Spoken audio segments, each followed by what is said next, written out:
আসসালামু আলাইকুম গাইস, আশা করি সবাই ভালো আছেন। আমিও ভালো আছি।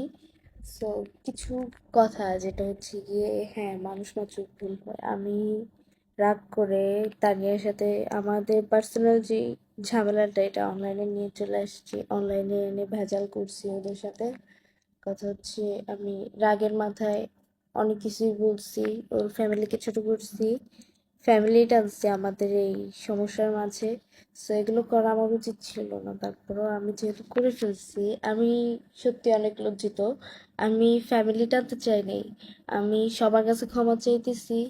আম, রূপা আপুর কাছেও ক্ষমা চাইতেছি, যেহেতু আমি ওনাকে ছোট করছি অনলাইনের সামনে, এই যে রিয়ার সাথে মিশে। কেননা রাগ হয় মানুষের, আমি রাগের মাথায় ভুল করে ফেলছি।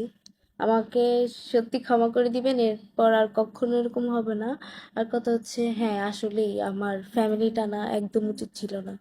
আমাকে সবাই ক্ষমা করে দিবেন। আর আমি তানিয়াকে ভালোবাসি বিদায় ওর কাছে আবার ফিরে চলে আসছি। আর এটা স্বাভাবিক, ক্ষমা চাওয়াটা স্বাভাবিক। কেননা আমার ক্ষমা চাইতেই হবে, কেননা আমি ওদেরকে ছোট করছি অনলাইনে। যেহেতু ওকে ভালোবাসি, সেহেতু হচ্ছে কি, ভালোবাসার কাছে হচ্ছে কি কোনো কিছু এফেক্ট করে না, ভালোবাসার কাছে কোনো কিছু যায় না, আর কিছু থাকে না। সো আমি আমার মন থেকে ক্ষমা চাইতেছি, ওকে ভালোবাসি বিধায় ওর কাছে ফিরে আসছি। আমাকে সবাই মন থেকে ক্ষমা করে দিবেন।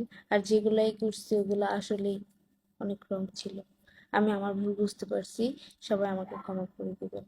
আল্লাহ হাফিজ।